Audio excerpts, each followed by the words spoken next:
Je vous remercie, Monsieur le Président, Madame la Ministre, Mesdames et Messieurs les rapporteurs, chers collègues.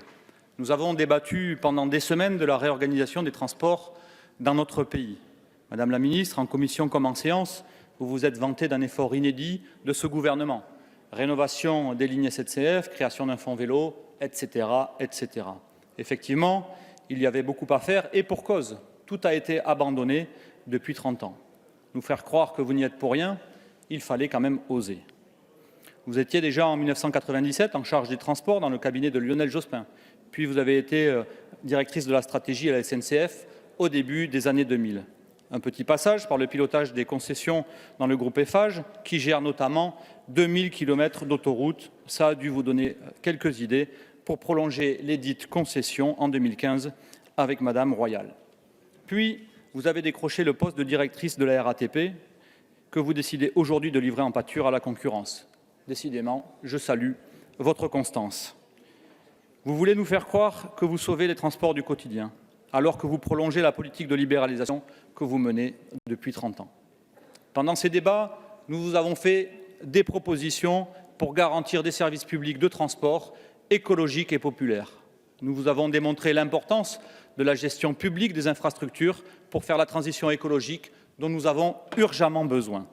Vous avez répondu sur tous les tons, privatisation, concurrence, ubérisation. Vous avez choisi aveuglément, contre l'avis de tous et contre toute logique, la privatisation des aéroports de Paris.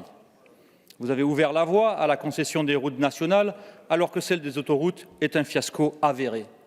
Vous faites le choix d'autoriser les trottinettes électriques en free floating, anti-écologiques, rechargées par des ultra précaires, bref, le summum de l'absurdité de l'ubérisation.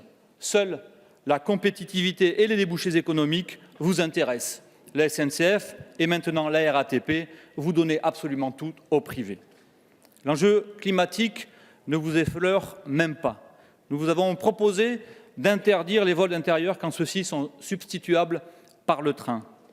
Nous avons été nombreux à vous demander une taxe sur le kérosène. Vous avez tout rejeté en bloc. Votre écologie, c'est celle des gobelets en carton. Notre écologie, c'est réduire les trajets en avion. Question d'échelle. Enfin, vous n'avez rien fait pour infléchir la logique du tout routier. Le report modal se fait, certes, mais dans le mauvais sens. Le fret routier augmente. Plus de camions, moins de trains. Voilà votre vision de l'aménagement du territoire et de la transition écologique. La suppression du train des primeurs de Perpignan à Rungis, qui vient d'être confirmée aujourd'hui, en est la traduction directe. 20 000 camions en plus sur les routes et vous laissez faire, en plus de mentir de façon éhontée quand on vous interroge sur le sujet. Il y a quelques jours, le Premier ministre a annoncé, je cite, une accélération de la transition écologique. Vous auriez dû regarder de plus près nos propositions sur le permis de conduire. Cela aurait profité à quelques membres du gouvernement parce que vous êtes manifestement en train de passer la marche arrière dans ce domaine. La seule chose que vous accélérez, c'est le réchauffement climatique. Et pendant que nous, députés, discutons la virgule sur les trottinettes ou les touillettes, vous vendez à bas prix et à tour de bras toutes les infrastructures qui pourront nous permettre de réaliser demain la transition écologique. Le rail, les gares, les aéroports, les routes nationales. Mais pour vous et vos amis, la grande braderie risque de s'arrêter plus rapidement que prévu. Car celles et ceux que vous dépouillez depuis des années sont déjà plus de 100 000 en 24 heures à vous reprendre le volant de la démocratie en se saisissant de cette opportunité du référendum d'initiative partagée sur les aéroports de Paris.